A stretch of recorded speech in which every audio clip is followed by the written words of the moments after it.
Bismillahirrahmanirrahim. Assalamualaikum warahmatullahi wabarakatuh. Salam sejahtera bagi kita semua. Perkenalkan, nama saya Arif Hidayatullah. Saya alumni IAIN Kediri. Saya akan membahas soal-soal bahasa Indonesia untuk peserta BIMTes UMPT KIN 2020 baik jurusan IPA dan IPS. Namun sebelumnya saya mau mengucapkan banyak-banyak terima kasih kepada panitia telah memberikan kesempatan kepada saya untuk membahas soal-soal hari ini. Di tengah pandemi virus corona COVID-19, tetap semangat peserta UMPT KIN. Semoga kalian nanti akan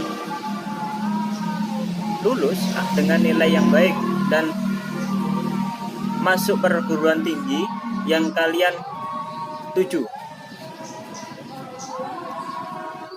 Saya mau mengucapkan juga selamat Hari Raya Idul Adha 1441 Hijriah.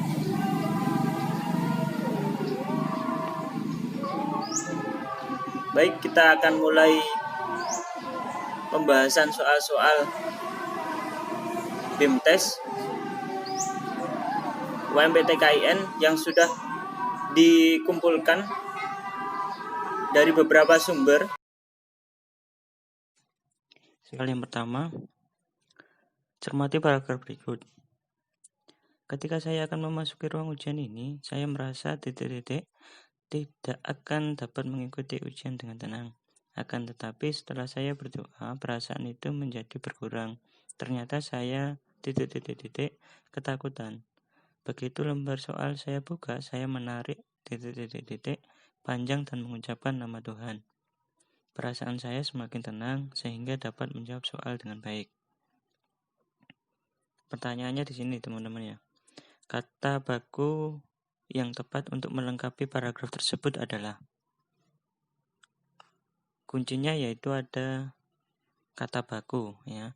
Kata baku secara umum adalah sebuah kata yang digunakan sudah sesuai dengan pedoman atau kaidah bahasa yang sudah ditentukan.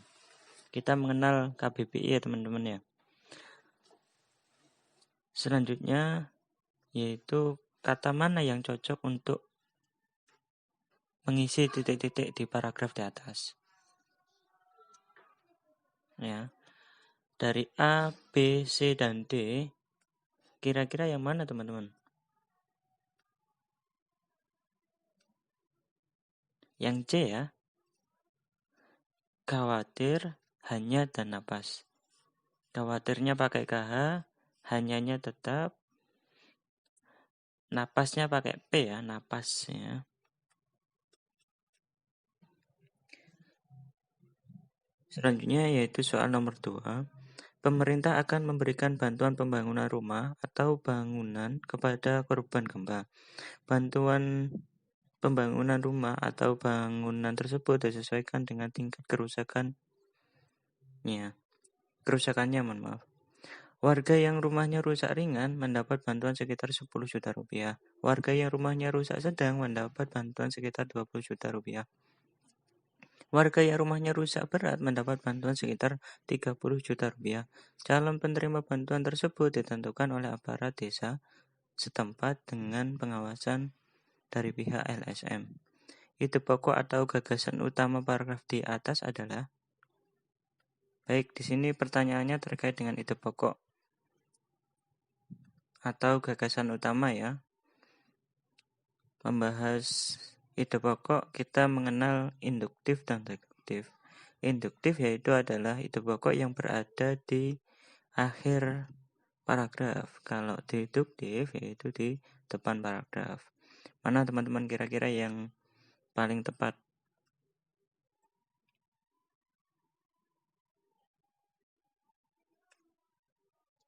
Yang D ya, pemberian bantuan pembangunan rumah dan bangunan kepada korban gempa. Ide pokoknya berada di depan, berarti induktif ya. Soal yang ketiga, ya. Novel Ayat-Ayat Cinta menceritakan tokoh Fahri yang dicintai banyak wanita. Karakter tokoh Fahri yang digambarkan sebagai anak muda yang tampan, cerdas, ramah, dan saleh. Salah satu wanita yang mencintai Fahri adalah Naura, yang karena rasa frustasinya tidak mendapatkan cinta Fahri, ia nekat memfitnah Fahri dengan tuduhan yang kejam. Kalimat resensi yang menunjukkan kekurangan novel Ayat-Ayat Cinta berdasarkan penjelasan tersebut adalah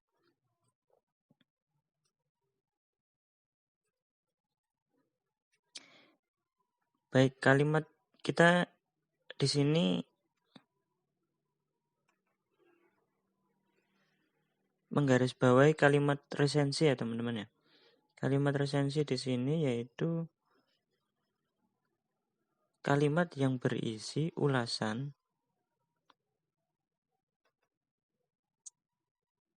suatu hasil karya teman-teman ya. Suatu ulasan hasil karya karena yang diminta yaitu adalah kalimat resensi yang sifatnya menunjukkan kekurangan ya. Jadi yang paling tepat dari pilihan ganda A sampai D yaitu A ya teman-teman ya. Karena bersifat kekurangan jadi makanya yang A yang paling tepat. Sungguh luar biasa pengarang mampu menampilkan sosok Fahri yang begitu sempurna sehingga layak dicintai banyak wanita. Jika Naura memfitnah Fahri adalah bumbu cerita yang semakin menarik untuk disimak.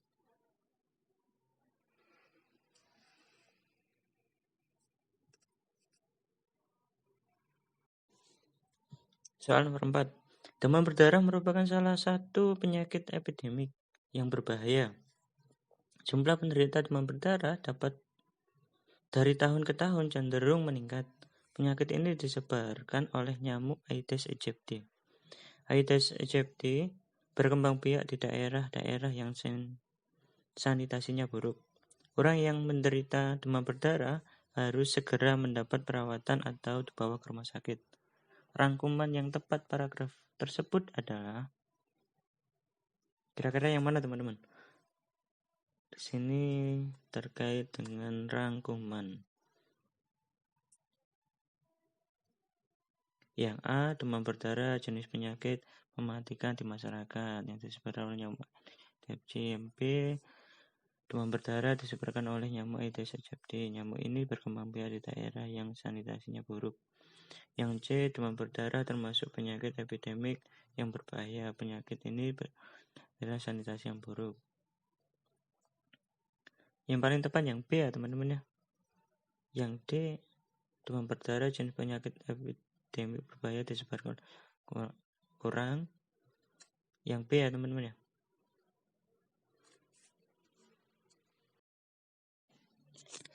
Soal nomor 5. Bendungan di desa Jatirogo ini tidak ada duanya di Indonesia. Tubuh bendungan tersebut dari bantalan karet berisi air. Karena terbuat dari karet, tinggi permukaannya bisa diatur secara fleksibel. Bila terjadi banjir, bantalan karet itu digembiskan dan air bah lancar mengalir ke laut ya. Sebaliknya, bila volume air sungai mengecil, tubuh bendungan diisi penuh, sehingga tingginya mencapai 3 meter. Sungai terbendung dan airnya dimanfaatkan sebagai air minum dan irigasi. Pada saat yang sama, air pasang dari laut akan terhambat dan tak mencemari sungai yang menjadi sumber utama air tawar masyarakat di sekitar sungai. Simpulan isi wacana di atas adalah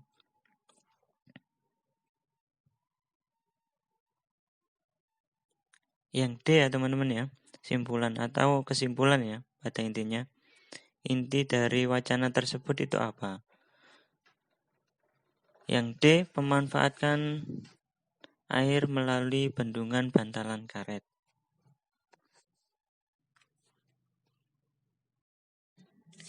Baik, kita lanjut ya teman-teman ya. Untuk soal nomor 6. Sebelum kita lanjut kepada soal nomor 6, saya mau memberi gambaran dulu bahwa sebenarnya soal-soal bahasa Indonesia di tes apapun, di CPNS atau tes-tes masuk perguruan tinggi dan lain-lain, biasanya itu kan paling mudah menurut kita. Namun terkadang saking banyaknya soal ceritanya, akhirnya kita kehabisan waktu. Jadi itu semua ada tekniknya. Misalkan ambil aja yang paling penting, atau biasanya itu langsung dibaca pertanyaannya. Atau bagaimana, terserah nanti tekniknya lebih enak kan seperti apa. Yang jelas kalian sudah mengetahui ciri-ciri soal bahasa Indonesia pada umumnya. Namun jangan lupa bahwa soal-soal bahasa Indonesia kebanyakan ada jebakannya begitu. Dan itu semuanya bisa disiasati dengan teknik mengerjakan. Baik, kita lanjut untuk pembahasannya. Soal nomor 6. Alfred lahir pada tanggal 21 Oktober 1833 di Stockholm, Swedia. Ayahnya bernama Immanuel Nobel dan ibunya bernama Anreden Asil Nobel.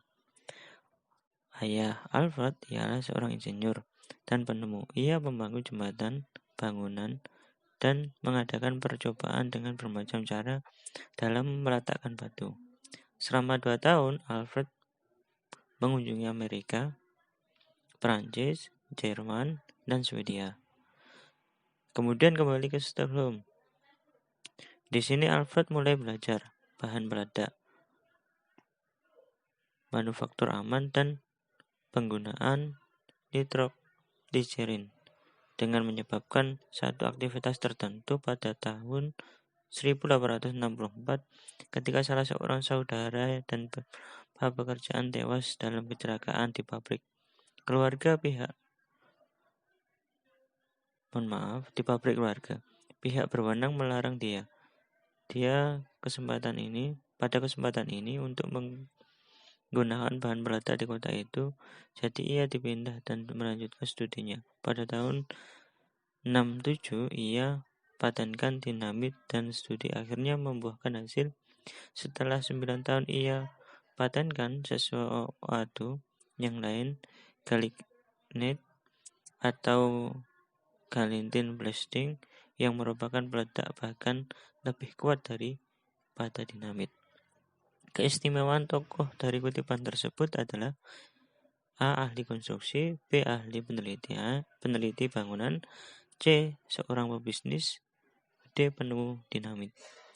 Nah, di sini pertanyaannya itu panjang ya teman-teman ya. Namun mohon maaf, soalnya itu panjang.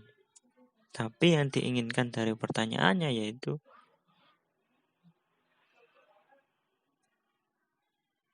simple gitu loh.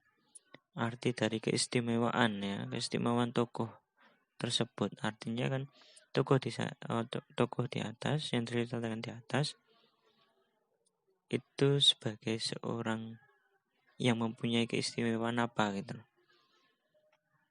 Kalau melihat bacaan di atas, yang jelas penemu dinamit ya teman-teman ya. Jadi jawaban soal nomor 6 yaitu D.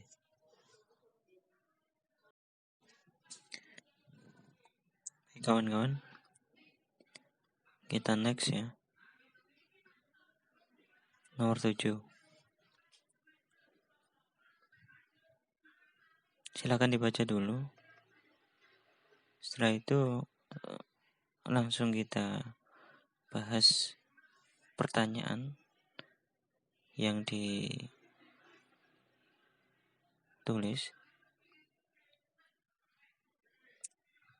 Baik, pertanyaannya, arti istilah fatwa dalam paragraf tersebut adalah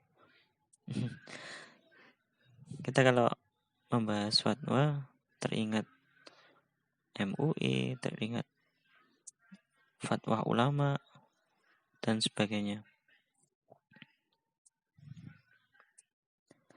Yang jelas arti istilah fatwa tersebut ini jawabannya pilihan gandanya sampai E ya teman-teman ya. Sebelumnya A sampai D. Nah ini apa namanya? Biasanya memang pertanyaan pilihan gandanya kalau nggak A sampai D ya A sampai E gitu. Baik, A keputusan, B usulan, C imbuan, D larangan, E pengumuman. Arti istilah fatwa. Fatwa itu kan sudah didok ya teman-teman ya. Jadi itu mengandung arti keputusan A ya.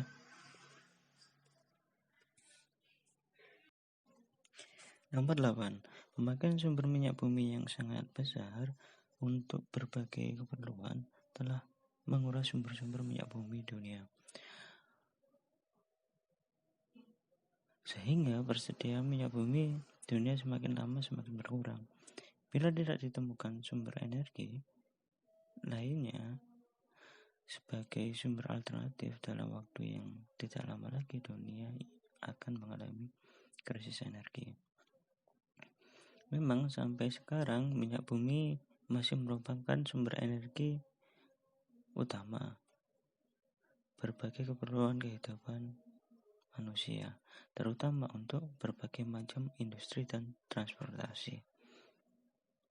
Pertanyaannya di sini, teman-teman. Kesimpulan paragraf di atas adalah A. Persediaan minyak bumi dunia semakin berkurang. B. Dunia akan mengalami krisis energi. C. Pemakaian sumber minyak bumi sangat besar. D. Perlunya sumber energi alternatif dalam kehidupan. E. Minyak bumi bukan satu-satunya sumber energi utama. Baik, yang paling tepat dan paling menjadi inti atau kesimpulan dari paragraf di atas itu adalah D, teman-teman. Perlunya sumber energi alternatif dalam kehidupan.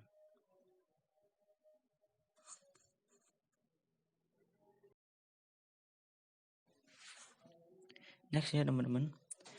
Nomor 9. Pemakaian imbuhan per an pada kalimat di Amerika telah dicoba mencampurkan batu bara ke dalam air, lantas dikirimkan ke perusahaan pemakai lewat pipa. Sama maknanya dengan imbuhan per an pada kalimat. Kita lihat dulu imbuhan per an dalam kalimat di Amerika telah dicoba mencampurkan batu bara ke dalam air, lantas dikirimkan ke ini ya, imbuhan per an-nya perusahaan ini kita maknanya yaitu adalah sebuah tempat ya, perusahaan. Jadi kita langsung ini apa makna dari imbuhan per an-nya ini adalah sebuah tempat, kan ada ke ya, ke perusahaan. Baik, kita lihat pilihan gandanya. A. Pertambangan, B. Pengelolaan, C. Pengangkut, D. Perizinan, E. Perbaikan. Di sini yang menandakan suatu tempat yang mengelola yaitu hanya A ya, pertambangan minyak di lapas pantai membutuhkan tenaga yang handal. Jadi sama ya maknanya, perusahaan sama pertambangan.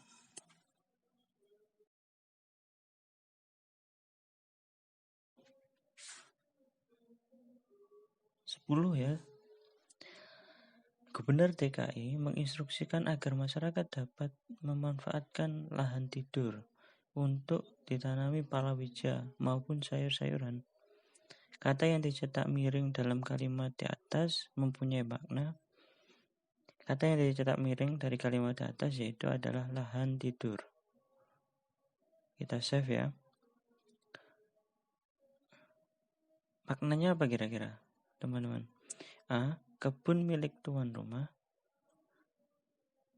B. Lahan yang tidak ada pemiliknya. C. Lahan yang kosong dan tidak dimanfaatkan. D. Tanah pembangunan proyek yang terbengkalai. E. Tanah di sekitar bangunan fasilitas milik pemerintah.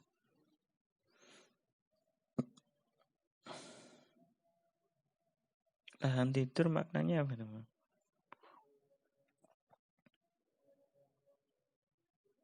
Lahan kosong ya.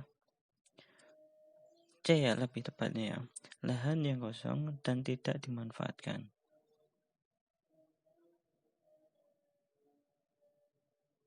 Yang A tidak masuk, lahan milik tuan rumah tidak masuk. Yang B masuk, hampir mirip sih sebenarnya. Lahan yang tidak ada pemiliknya. Nah, ini lahan yang tidak ada pemiliknya bukan berarti tidak dimanfaatkan ya. Bisa jadi dimanfaatkan oleh orang lain juga ya. Yang D, tanah pembangunan proyek yang terbengkalai. Nggak masuk. Apa lagi ya? Yang C ya bener ya.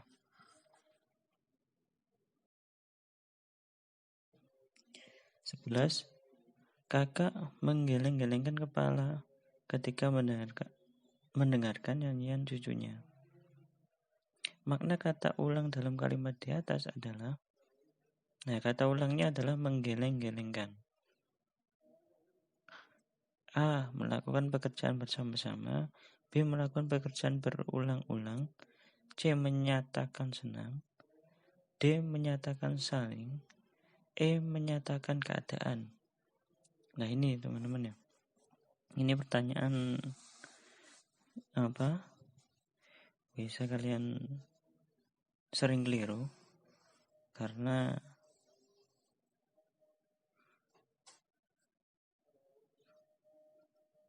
menggeleng-gelengkan ya untuk kata ulangnya. Kalau kalian tidak mencermati soalnya, kalian bisa sama pertanyaan tersebut dengan makna yang sama ya, di kata ulang di atas. Tapi yang di sini yang ditanyakan adalah makna katanya gitu loh. Yang B ya, melakukan pekerjaan berulang-ulang. Yang tepat ya.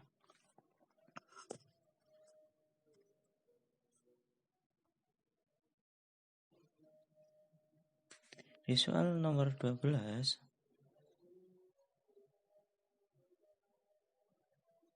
sama yang pertanyaan yang diinginkan. Mohon maaf, jawaban yang diinginkan dari pertanyaan di nomor 12. Kita lihat sama-sama. Setelah mendapatkan penjelasan Bapak Lurah, kedua orang yang bertengkar itu bersalam-salaman. Makna kata bersalam-salaman pada kalimat di atas searti dengan, ini. Yang nomor 11 tadi kan makna kata tersebut, makna kata yang diulang gitu. Kalau yang nomor 12 ini kata yang searti ya, kata yang searti dengan kata bersalam-salaman. A. Menari-nari. B. Membaca-baca. C. Pukul-memukul. D. Berderet-deret. E. Meraung-raung. Nah ini teman-teman harus jeli ya.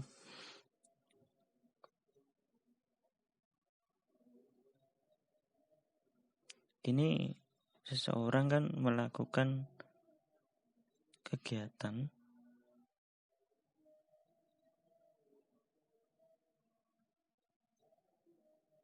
D ya, berderet-deret. Kenapa kok D?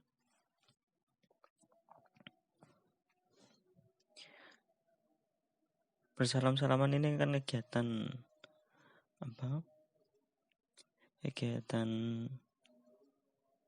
tertib gitu ya. Ini kan bersalam-salaman, jadi kan samarnya berderet-deret.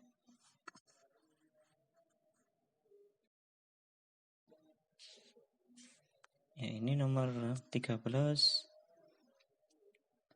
Soal cerita ya. Soalnya panjang, pertanyaannya sedikit ya. Tapi teman-teman harus ini, kalau bisa satu kali membaca sudah tahu intinya gitu. Biar waktu mengerjakan soal-soal selanjutnya itu tidak lama ya, tidak berkurang. Pertanyaan atau soal cerita gitu ya yang ada di bahasa Indonesia. Baik, nomor 13. Tak bisa kurang sedikit. Tentu saja bisa, Mister. Dalam perdagangan seperti ini, harga bisa damai. Apalagi Mister pecinta benda seni. Tami tak mendengarkan lebih lanjut. Dengan tangkas, dia bangkit kemudian ke belakang. Dia menulis sepucuk surat untuk Tuan Wahyuno, ahli keramik sebelah rumah. Dia disuruh pelayannya cepat mengantarkan surat itu. Aku minta bantuan kepada Tuan Yonono untuk menilai harga toko ini. Dia adalah ahli keramik. Rumahnya di sebelah itu, ujar Tami ketika kembali duduk di dekat tamunya. Amanan yang paling menonjol dari penggalan cerpen tersebut adalah, nah ini yang diminta adalah paling menonjol, artinya yang paling kelihatan gitu ya. A. Dalam berdagang tidak boleh memberikan harga mati. B. Sebaiknya serahkanlah suatu urusan kepada orang yang ahli. C. Kita harus menjalin hubungan baik dengan tetangga yang mempunyai keahlian. Bisa jadi. D. Menjadi pesuruh harus taat dan cekatan dalam bekerja. Oh, ini nggak masuk ya. E. Surat dapat digunakan untuk berkomunikasi dengan tetangga. Bisa jadi juga. Tapi yang paling menonjol itu adalah B ya teman-teman ya. Jadi segala sesuatu itu kan diserahkan kepada orang yang ahlinya begitu kan. Karena Tami sendiri tidak tahu terkait dengan keramik ya.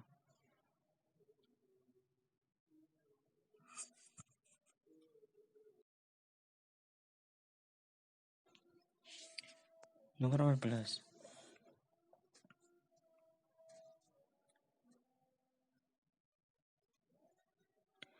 Kalimat yang di dalamnya terdapat kata tidak baku adalah atlet-atlet Indonesia memenangkan berbagai pertandingan internasional.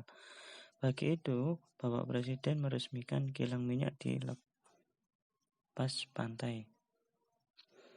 C. Seorang dokter selain bertugas di rumah sakit, ia pun bisa mengadakan praktek di rumah.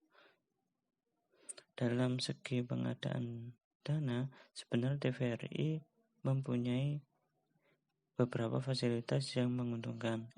Perdagangan jumlah penduduk di kota-kota besar pada umumnya disebabkan oleh urbanisasi. Nah ini, yang tidak baku katanya yang mana ya teman-teman ya? Kira-kira di dalam kalimat tersebut ada kata tidak bakunya. Yang ini biasanya bisa jadi terjebak di sini teman-teman ya. Peledakan ya. Peledakan. Urbanisasi baku. Yang C ya teman, lebih tepatnya ya. Di situ ada kata praktek. Ya, yang benar adalah praktik.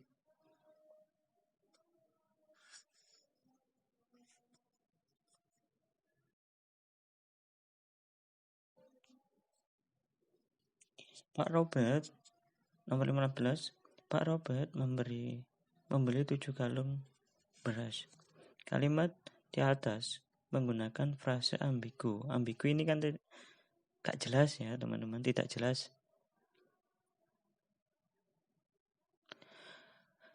Agar makna kalimat di atas jelas, perbaikannya adalah ini, seperti teman-teman kalau ada ini ya, kalau ada kalimat yang ambigu kalian harus membenarkan ya. Ini membenarkan. Pak Robert membeli 7 karung beras. Sebenarnya kalau kalian ini kalau baca sekilas, yang dibeli Pak Robert itu 7 karung ya, 7 karung beras. Di sini bisa jadi karungnya, bisa jadi juga berasnya begitu ya. Yang A ini Pak Robert membeli 7 karung untuk beras. Karungnya untuk beras. Pak Robert, yang B, Pak Robert membeli beras dalam 7 karung. C, Pak Robert membeli karung sampai 7 beras. Nah, ini malah ambigu sekali yang C. Pak Robert membeli beras sebanyak 7 karung. Nah, ini ya agak masuk ini. Yang E, Pak Robert membeli beras dengan 7 karung. Wah, kurang tepat ini. Kalau melihat ini kalimat yang pas gitu kan, yaitu yang D ya. Pak Robert membeli beras sebanyak 7 karung. Jadi di sini yang ini ada perubahan,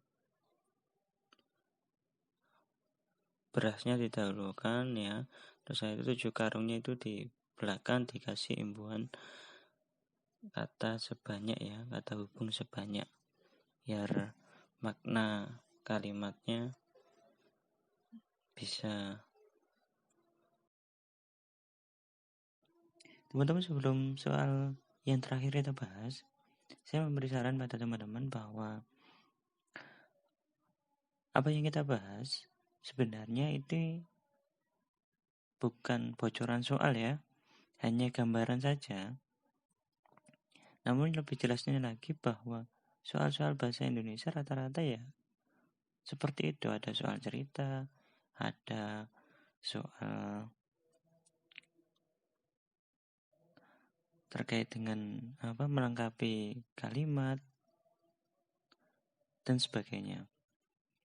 Yang jelas nanti yang menentukan hasilnya yaitu adalah usaha dari teman-teman sendiri gitu.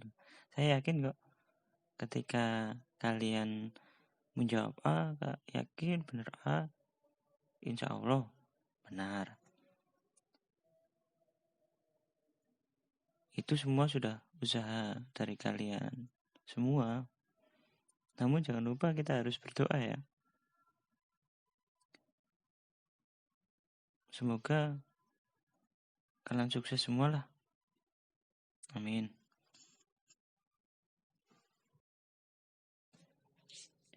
Baik, yang terakhir ya, teman-teman, saya pasti memaafkan.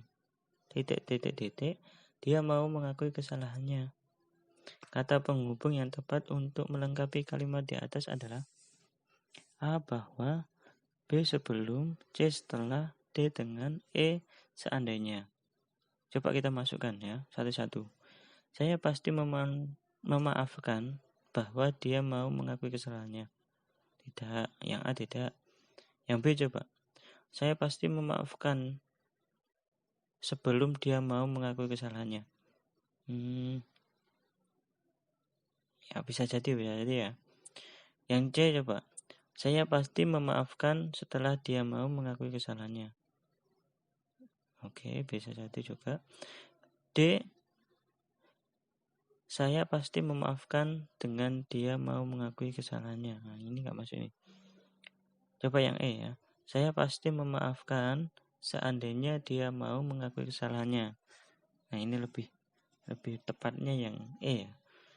Karena bisa pas kalau menggunakan kata hubung seandainya ya. Ya, kalau minta maaf atau memaafkan, ya inilah jangan ada kata yang jangan ada dia harus maafkan, dia harus mengakui kesalahan dulu, dia harus ini dan sebagainya. Tidak ya, kita harus minta maaf lah kalau ada kesalahan dan mudah memaafkan lah. Namun tergantung kesalahannya sih.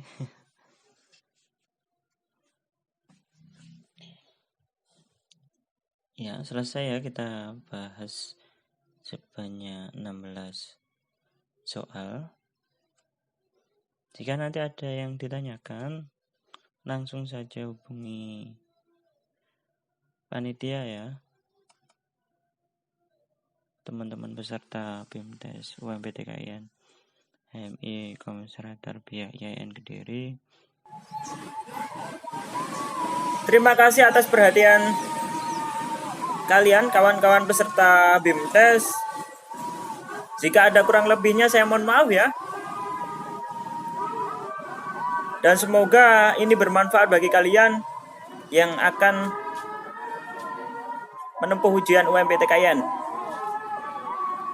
Dari saya cukup sekian. Billahi taufiq wal hidayah. Yakin usaha sampai.